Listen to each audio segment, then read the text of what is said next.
Okay, so the next topic is Stokes theorem. Okay, viscosity, you understood. So what you need to remember is coefficient of viscosity. Okay, now Stokes theorem क्या कहता है? Stokes theorem is a theorem जो जैसे अगर कोई body है, अगर आपने एक बॉडी ली और उसको एक फ्लूइड में डाल दिया, सो व्हाट वुड हैपन, क्या क्या चीज़ें उस पर मैटर करेंगी, किस पे मैटर करेंगी, वो कितना अंदर तक जा पा रहा है, okay, how far it can reach and how fastly it can. So basically point is कि whenever if we drop any solid or any object, इसमें एक चीज़ मैं बता देता हूँ आपको, mostly the things, the objects, the type of objects which they are considering are spheres. एक sphere object को कंसिडर किया है इन्होंने कि स्फेयर ऑब्जेक्ट के बारे में ही बात करेंगे हम इसमें. तो एक स्फेयर को, जैसे एक बॉल होती है, सॉलिड स्फेयर है, उसको हमने सॉलिड में, इसमें फ्लूइड में डाला. सो what would happen is, so basically क्या होगा, क्या क्या चीज़ें होंगी, उसके ऊपर जो विस्कस फोर्स एक्ट कर रहा है वो किन किन फैक्टर्स पे डिपेंड करेगा. सो यू कैन अंडरस्टैंड, एक छोटी बॉल है और एक बड़ा स्फेयर है, अगर हम सेम लिक्विड में पुटअप कर रहे हैं, उसको सेम फ्लूइड में डाल रहे हैं, so what would happen is, जो बड़ा वाला है it has a lot of weight, तो वो ज़्यादा नीचे तक जाएगा एज कंपेयर टू छोटा वाला. तो बेसिकली ऑब्जेक्ट यानी कि स्फेयर के साइज ने मैटर किया, size and shape. So the first thing which affects the viscous force would be उसका साइज और शेप ऑब्जेक्ट का. ठीक है, दूसरी चीज़, एक आपने ऐसे ड्रॉप कर दिया और एक आपने जोर से ड्रॉप किया, तो क्या मैटर करा, अगर आप जोर से ड्रॉप करोगे तो ऑब्वियसली वो नीचे तक जाएगा, तो क्या मैटर करा, उसकी स्पीड, आपने किस स्पीड से उसको नीचे की तरफ ड्रॉप किया है. ओके, पहली चीज शेप एंड साइज, यानी कि स्फीयर के केस में देखें तो रेडियस, दूसरी चीज उसकी स्पीड. ठीक है, नेक्स्ट एक और चीज, एक चीज आप पानी में डाल रहे हो और वही एक चीज आप शहद में डाल रहे हो, so it matters, it would make a difference actually. So what is the thing which is making a difference, the thing which is making a difference is the viscosity. Okay, किस तरह का आप लिक्विड ले रहे हो, that matters. Okay, so this is what Stokes theorem says. It says that जो viscous force है it is directly proportional to the radius and speed and जो viscosity है उस पे. अब कैसे डिपेंड कर रहा है ये हमें निकालना है. ओके, स्टोक्स थ्योरम ने स्टेटमेंट दिया हुआ बकायदा, बट ये कैसे डिपेंड कर रहा है उसके लिए आप इसके ऊपर पावर लगा दो, A B C. Now using dimensions हम कैलकुलेट करेंगे इसको, और ये कोफिशिएंट ये तो हटाना आप जानते ही हो, सिंपल है, इसको हटा के इक्वल टू करके आप यहाँ पे के लिख सकते हो which is a constant and this constant is dimensionless, इसका कोई डायमेंशन नहीं होता है ना, ये क्लियर है, ये कई बार हम कर चुके हैं. डायमेंशनलेस ये कांस्टेंट, बाकी सबका डायमेंशन है. ओके, फोर्स का डायमेंशन आपको मालूम है, आर कर ही लेते हैं इसको. फोर्स का डायमेंशन क्या होता है, फोर्स न्यूटन, फोर्स की यूनिट न्यूटन होती है विच इज किलोग्राम मीटर पर सेकेंड स्क्वायर, यानी कि m1 l1 t -2, ये हुआ फोर्स का डायमेंशन. ओके, ये यहां पे पुट कर दो, m1 l1 t -2 equals to k, तो डायमेंशन लेस है, r यानी कि l की पावर a, वेलोसिटी यानी कि मीटर पर सेकेंड, मीटर पर सेकेंड की पावर b, नीटा का अभी अभी हमने देखा क्या होता है, m1 l -1 t -1 की पावर c. अब ये कैलकुलेट करना मैंने आपको सिखाया है. So using dimensions you can calculate these. इसमें क्या होगा, जो m के डायमेंशन है उनको ऐड कर दो, m क्या है, m की पावर तो c है. ओके, m की पावर c आ जाएगा, l की पावर क्या आएगा, यहां से a आएगा, यहां से प्लस b आएगा और यहां से माइनस का c आएगा. ये जिन लोगों को इसमें प्रॉब्लम हो रही हो ना, वो लोग एक बार जो यूनिट्स एंड डायमेंशंस वाला वीडियो है वो ढंग से देख लेना, उसमें ये चीज समझाई हुई है. This is an example, this is a basically application of dimensional analysis. Okay, फिर t की पावर यहां से आएगी -b और यहां से आ जाएगी -c. ओके, और यहां पे हमारे पास है m1 l1 t -2, तो सारी पावर्स को इक्वेट करा दो, गेटिंग द लॉजिक, सारी पावर्स को आप इक्वेट करा दो तो आपके पास इसका डायमेंशन आ जाएगा.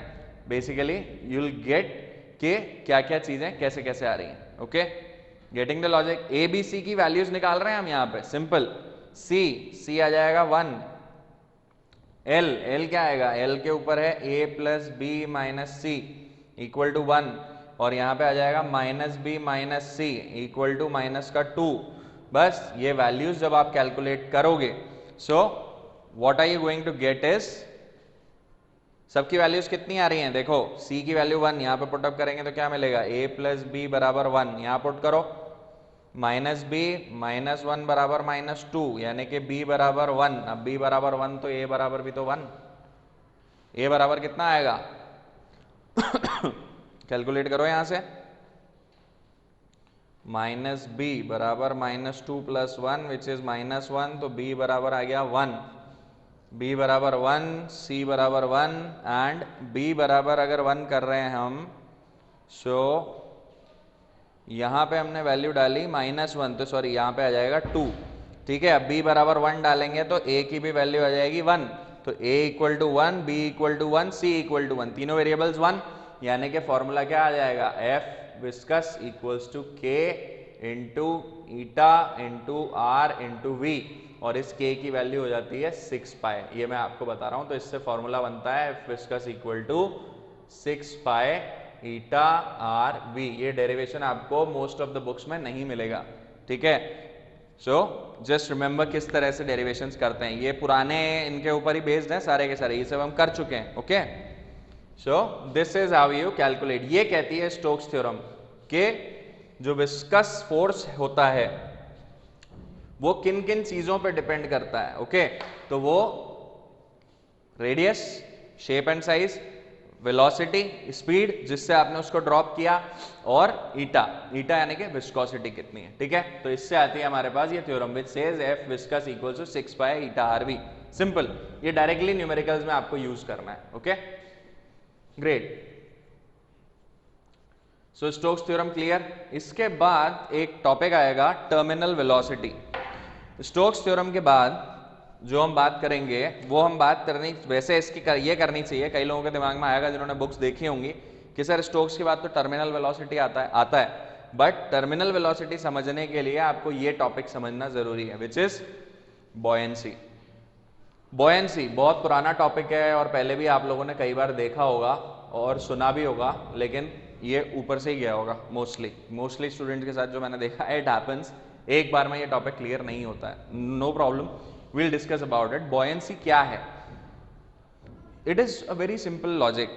क्या होता है, when you जैसे we can say when you put a solid into a liquid, कोई भी ऑब्जेक्ट ले लो आप जब उसको लिक्विड में इमर्स करते हो तो क्या होता है, वो इमर्स होने के लिए क्या करेगा, आपने एक कंटेनर है वो पूरा पानी से भरा हुआ है, आपको उसमें कोई ऑब्जेक्ट इमर्स करना है, तो वो अंदर जाने के लिए क्या करेगा, वो जगह बनाएगा, यानी कि जो लिक्विड उस जगह पे है उस लिक्विड को हटाएगा और उसमें जाके एम्बेड होगा। तो बेसिकली उसने क्या किया, अब ऐसे समझो घर पे हम लोग कई बार, आप एक ग्लास लो, एक ग्लास को अगर आप फुल पानी भर दो उसमें फुल ऊपर तक, और फिर उसके बाद आप उसमें कोई लेट्स से चम्मच भी डालने की कोशिश करोगे तो थोड़ा पानी बाहर फैल जाता है, क्यों, क्योंकि वो ऑलरेडी भर चुका है। अब अगर कुछ ऑब्जेक्ट आप उसमें डाल रहे हो तो वो अंदर जाने के लिए क्या करेगा, उसमें जो पानी है उस लेवल पे उसको हटाएगा और अपनी जगह बनाएगा, okay. So basically it is displacing the fluid, it is displacing the liquid, okay.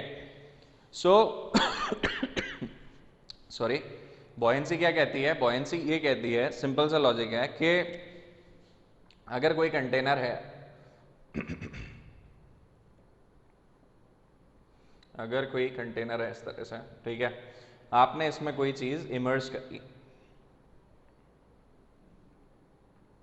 अब अगर इमर्स करी है, ये इतना पार्ट भी इसका लिक्विड में है ना, इतना पार्ट जैसे ही लिक्विड में गया क्या होगा, इसके ऊपर फोर्स लगना शुरू हो जाएगा। ये तो हमने अभी देखा था एग्जाम्पल, ये जब प्रेशर स्टार्टिंग में देख रहे थे तब हमने देखा था। सो बेसिकली ये यही कहता है कि जब भी कोई बॉडी अगर आप लिक्विड में इमर्स करा रहे हो, भले पार्टली हो चाहे फुल्ली हो, उसके ऊपर एक फोर्स लगता है अपवर्ड डायरेक्शन में, ओके। इस फोर्स, ये आपने देखा होगा, जैसे कभी भी अगर कोई बॉडी आप डालोगे, कई बार होता है अगर आप एक प्लास्टिक की बॉल लोगे, आपने उसको पानी में डाल के और पकड़ लिया और पकड़ के जैसे ही छोड़ोगे वो खट करके ऊपर आती है एक बार में, जैसे बचपन में कभी ना कभी किया होगा ऐसा, बॉल ली, लिक्विड में डाली और छोड़ते ही वो ऊपर आती है, क्यों आती है, because of this upward force, okay, because of this upward force. ये अपथ्रस्ट, ये upward force is called upthrust. ये क्या कहलाता है? अपथ्रस्ट। ठीक है, अपथ्रस्ट। थ्रस्ट क्यों? परपेंडिकुलर फोर्स है, परपेंडिकुलर फोर्स है तो थ्रस्ट, और अपवर्ड डायरेक्शन में है तो अप थ्रस्ट, यानी कि अपवर्ड डायरेक्शन में एक्ट होने वाला फोर्स। ओके, सो इसका सिंपल सा लॉजिक है। अगर इसको हम पूरा पानी से भर देते हैं, ठीक है, यहाँ पे हमने इसको पूरा पानी से भर दिया। नाउ अब इस सिनेरियो में क्या हो रहा होगा? इस सिनेरियो में ये हो रहा होगा कि एक तो आपके इसका वेट नीचे की तरफ एक्ट कर रहा होगा बॉडी का, और एक बेसिकली एक अपथ्रस्ट इस पे ऊपर की तरफ लग रहा होगा, और क्या लग रहा होगा? इफ यू रिमेंबर, तो ये हम लोग काफी बार डिस्कस कर चुके हैं क्या क्या चीजें होती हैं, किस तरह से होती हैं। तो एक फोर्स इस पे ऊपर की तरफ लग रहा होगा due to the pressure of the liquid. ये हम लोग कई बार डिस्कस कर चुके हैं। So now it should be clear for you कि कैसे ये चीजें होती हैं। तो बेसिकली अगर हम इसको कैलकुलेट करें तो हमें मिलेगा भाई, अब अगर मान लो ये आपने इमर्स किया हुआ है और ये जाके यहाँ पे, मतलब अगर इस इक्वेशन को हम लोग देखें ध्यान से, तो व्हाट वुड हैपन, ये जाके यहाँ पे अंदर लिक्विड में है, इस जगह पे है, तो जो फोर्सेज हम अगर इक्वेट करें तो what will we get? Will get F plus U बराबर W। ये इक्विलिब्रियम की कंडीशन पे लेके चल रहे हैं हम, ठीक है, ये जाके रुका हुआ है पानी में, ठीक है, तो ये मिलेगा। तो अपथ्रस्ट क्या मिलेगा? W minus F। W क्या है? वेट ऑफ द बॉडी, और ये क्या है? इस प्रेशर की वजह से लगने वाला फोर्स। Getting the logic? तो यही होता है अपथ्रस्ट, ऊपर की तरफ लगने वाला force. Getting the logic? So upthrust क्या है, इसको अच्छे से समझ लो। कोई भी बॉडी, कोई भी सॉलिड ऑब्जेक्ट अगर आपने लिक्विड में, किसी लिक्विड में इमर्स किया, तो उसके ऊपर एक ऊपर की तरफ फोर्स लगता है, an upward force which acts on the body, and that is called upthrust. Getting the logic? वो अपथ्रस्ट क्या होता है, वो अपथ्रस्ट कैसे कैलकुलेट होता है? सो बेसिकली वो अपथ्रस्ट की अगर हम बात करें तो इसका सिंपल सा फॉर्मूला निकल के आता है V rho G। V rho G, जहां पे ये V जो होता है, ये क्या होता है? ये होता है वॉल्यूम ऑफ सॉलिड इमर्स्ड, रो होता है density of fluid, and G आप लोग जानते हो। Okay, so this is the upthrust basically which acts. Okay, यहां से भी अगर कैलकुलेट करोगे तो यहां पे आपको देखने को मिलेगा mg माइनस F, जो एक्ट करता है वो क्या होता है? वो होता है PA, pressure into area. Getting the logic? तो बेसिकली इसको जब आप कैलकुलेट करोगे तो अपथ्रस्ट जो एक्ट हो रहा है that would come out to be same. Okay, so ये हमने बात करी, एक वेट नीचे की तरफ एक्ट कर रहा होगा, एंड अपथ्रस्ट ऊपर की तरफ, एंड फोर्स भी ऊपर की तरफ। ओके, सो पॉइंट इज, अब इसमें कुछ लॉजिक्स आते हैं। एक तो अपथ्रस्ट हमने देख लिया, अब पॉइंट इज एक और लॉजिक इसमें सामने आता है कि ये जब, मैंने आपको अभी अभी एग्जांपल बताया कि ये जब इसमें इमर्ज्ड होगा तो ये कुछ लिक्विड डिस्प्लेस करेगा बाहर। Getting the logic? ये कुछ लिक्विड बाहर की तरफ डिस्प्लेस करेगा। अब जब ये लिक्विड जो बाहर की तरफ डिस्प्लेस कर रहा है तो क्या होगा? तो ये होगा कि जितना लिक्विड इसने बाहर डिस्प्लेस किया है, उस लिक्विड का जो वेट होगा that would be equal to this upthrust.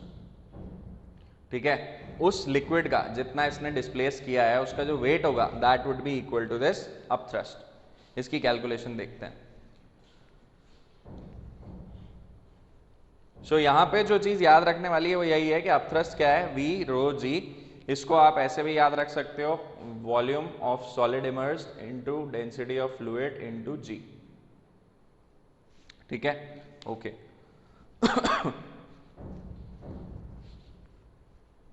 Now मैंने आपको कहा कि जो अगर कोई लिक्विड इमर्ज हुआ है, उसने अगर जैसे कोई लिक्विड बाहर डिस्पर्स किया है, कोई डिस्प्लेस हुआ है लिक्विड अगर उसमें से, तो इसका जो वेट है, किसका? जो लिक्विड बाहर डिस्प्लेस हुआ है, वो वेट कैसे निकलेगा? वो वेट निकलेगा mg से।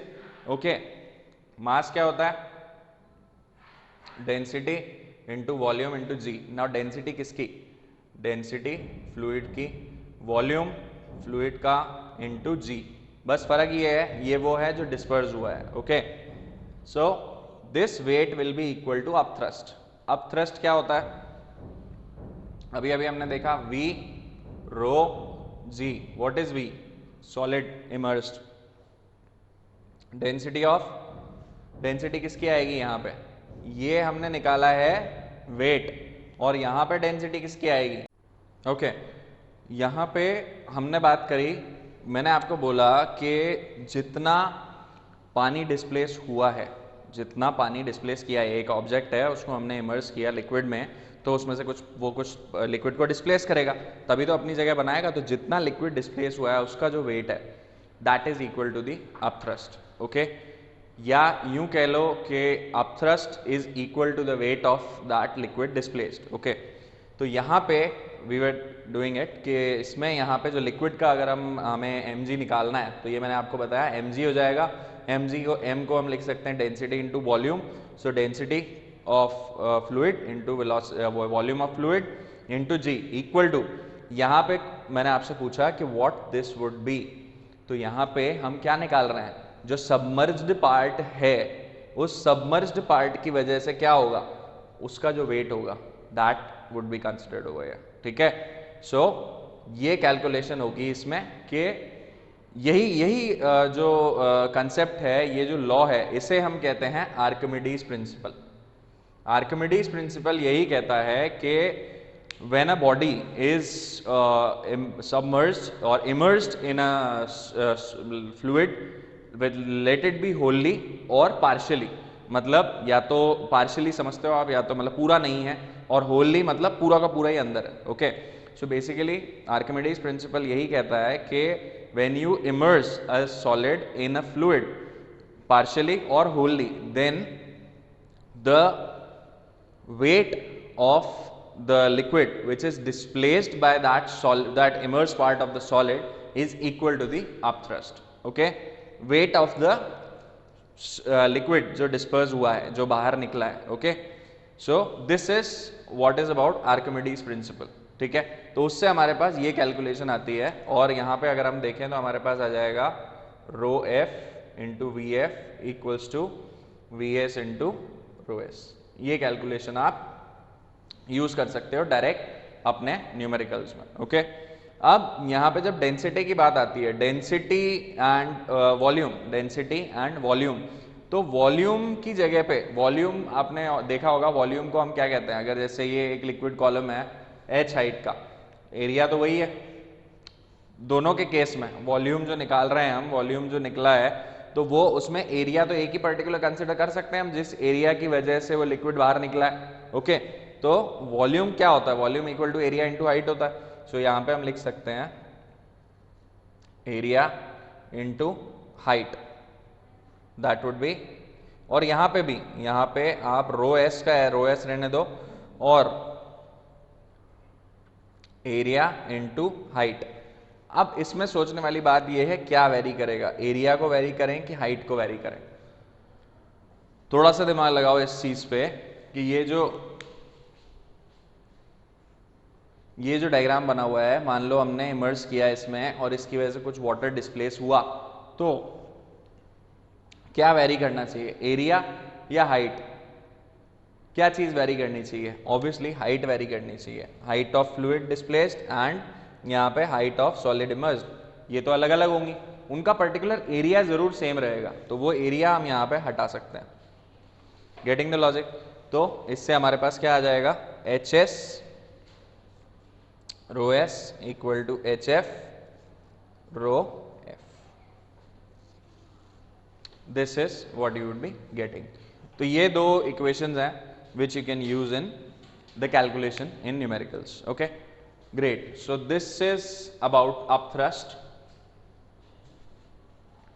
Archimedes principle, and this whole phenomena कि अगर कोई बॉडी, कोई सॉलिड इमर्स्ड है अगर किसी लिक्विड में, तो क्या होगा, उसके ऊपर एक अपवर्ड फोर्स लगेगा, that upward force is known as upthrust. Okay, this whole phenomena is known as buoyancy. Now the last thing, flotation. हमने बात करी, एक कंटेनर है, उसमें फ्लूइड है, एन ऑब्जेक्ट इज इमर्स्ड, तो क्या होता है, उसके ऊपर फोर्स एक्ट करता है, नीचे की तरफ W है, ऊपर की तरफ अपथ्रस्ट है, और एक फोर्स हम देखते हैं ऊपर की तरफ एक्ट होता हुआ इसमें, ठीक है। तो ये फोर्स को हम क्या ऐसे लिख सकते हैं, ऑब्वियसली लिख सकते हैं, ठीक है। अगर ऑब्जेक्ट भारी है पानी से या फ्लूइड से भारी है तो वो अंदर जाएगा तो ये वाला फोर्स बड़ा हो रहा है, ये वाला फोर्स बड़ा हो रहा है तो W माइनस यू ही लिखेंगे, ओके ग्रेट। तो पॉइंट इज, इसके बाद जो कंसेप्ट आता है वो ये आता है कि व्हाट अबाउट द थिंग कि ये एकदम इसी तरह से सरफेस पे ही रहे और नीचे ना जाए, यहीं पे तैरता रहे मतलब फ्लोट करता रहे, नीचे डूबे ना, फ्लोट करता रहे, या तो ऐसे फ्लोट करे या फिर ऐसे फ्लोट करे। दो कंडीशंस हैं भाई, आधा ही फ्लोट कर रहा है, एक बिल्कुल बॉटम पे फ्लोट कर रहा है। तो इस केस में क्या होगा, इस केस में ये होगा कि जो रिजल्टेंट फोर्स है F नेट जो एक्ट हो रहा है इस पे, ये हो जाएगा आपका 0। Getting the logic? तो यानी कि W will be equal to U, okay. But इस केस में क्या होगा, इस केस में जो W एक्ट कर रहा है और जो U एक्ट कर रहा है, इन दोनों में क्या डिफरेंस है? इन दोनों में यही डिफरेंस है कि ये कंडीशन है जस्ट के यहां पे ये फ्लोट कर रहा है जस्ट ऑन द एज, इसे लिमिटिंग फ्लोटेशन कहते हैं, जब ये just on the edge float करता है, ओके। और अगर इस तरह से फ्लोट कर रहा है तो इस तरह से कोई भी चीज कब फ्लोट करती है, जब ये वाली जो डेंसिटी होती है और ये वाली जो डेंसिटी होती है, डेंसिटी ऑफ सॉलिड और डेंसिटी ऑफ फ्लूइड में क्या फर्क हो, density of solid should be less than the density of fluid. इसी चीज को इसमें कैसे रिलेट करोगे, सो बेसिकली इसी चीज को इसमें ऐसे रिलेट करेंगे कि जब U is greater than W तो ये ऊपर रहेगा, ऊपर का फोर्स अगर ज्यादा है तो ये ऊपर की तरफ ही तैरेगा, फ्लोट करेगा। This thing is called law of flotation, okay. So this is all about buoyancy, Archimedes principal and flotation. ये सारी चीजें क्लियर होनी चाहिए। फॉर्मूले मैंने आपको बताया। अपथ्रस्ट कभी भी अगर आपसे कोई पूछे तो ध्यान रखो V रो G, ये होता है अपथ्रस्ट। एंड इससे रिलेटेड जो इक्वेशंस मैंने आपको बताई आप याद रखो, VF rho F equals to VS and rho S। ये कब यूज करेंगे हम लोग, जब कोई सॉलिड किसी फ्लूइड में इमर्स्ड है and this would be the fluid जितना डिस्प्लेस हुआ है उसके बारे में डायमेंशंस, और ये जितना सॉलिड का पार्ट इमर्स्ड है उसके बारे में बात रहेगी, ठीक है। This is Archimedes principal, okay. So the next topic which we would be starting would be terminal velocity. Okay, so the next topic as we discussed was terminal velocity. उसके लिए हमने ये पूरा बायोन्सी का लॉजिक देखा कि क्या कैसे अपथ्रस्ट एक्ट होता है एंड क्या चीज़ें होती हैं। सो सेम लॉजिक हम एक स्फीयर पे लगाएंगे। ये चीज़ अभी मत देखो, ये चीज़ आप पहले इस पे फोकस करो, ये डायग्राम देखो। So when a sphere is dropped in a fluid, तो मैंने आपको बोला ये फोर्सेस उस पर एक्ट होता है, ठीक है, अपथ्रस्ट ऊपर की तरफ। अब as we have discussed about viscosity, तो ये जो ऊपर की तरफ फोर्स एक्ट होगा that would be the viscous force, okay, और नीचे की तरफ इसका weight of the body. So point is कि जब ये ड्रॉप किया जाएगा तो स्टार्टिंग में क्या होगा, जब ये ड्रॉप कर रहे हैं हम, जैसे ऐसे ऐसे ऐसे ये नीचे जाएगा, ये एक वेलोसिटी गेन कर रहा होगा, ओके, वेलोसिटी गेन कर रहा है क्योंकि एक कांस्टेंट एक्सेलरेशन इस पे लग रहा है। लेकिन ये विस्कस फोर्स जो ऑपोजिट डायरेक्शन में लग रहा है इस पे, ये क्या करेगा, ये इसको रेजिस्टेंस दे रहा है, कंटिन्यूसली इसको रोकने की कोशिश कर रहा है, तो इसका एक्सेलरेशन धीरे धीरे धीरे धीरे डिक्रीज हो रहा है, ओके, डिक्रीज हो रहा है फाइनली। तो एक पॉइंट ऐसा आएगा which we call equilibrium condition, जिसमें जो एक्सेलरेशन है इस पे वो हो जाएगा 0। क्यों? क्योंकि उसके बाद ये फोर्स इतना बढ़ चुका होगा या इतना नीचे जा चुका होगा कि ये अब एक कांस्टेंट वेलोसिटी है, सिर्फ ड्रॉप ही होगा, इसकी जो वेलोसिटी है वो हो जाएगी कांस्टेंट, ठीक है, एक कांस्टेंट वेलोसिटी से ड्रॉप ही होगा उसके बाद ये।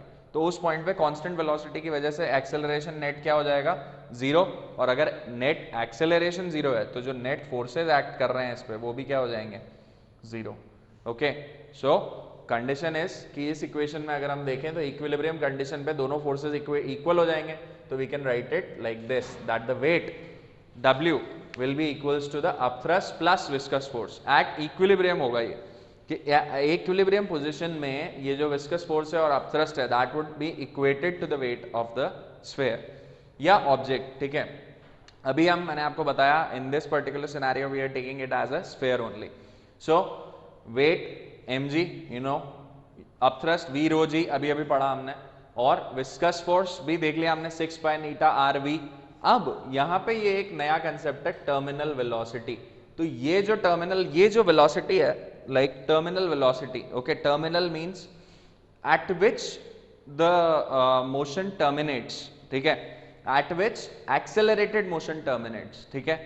तो this is called terminal velocity. This point पे, इस पॉइंट पे जो वेलोसिटी अटेन करी होगी ना इसने, जिससे अब ये गिरेगा ही सही, that is called terminal velocity, okay, जिस इक्विलिब्रियम कंडीशन पे, तो वो ऐसे ही कैलकुलेट होती है, इसीलिए यहाँ पे मैंने Vt लिखा हुआ है, ओके।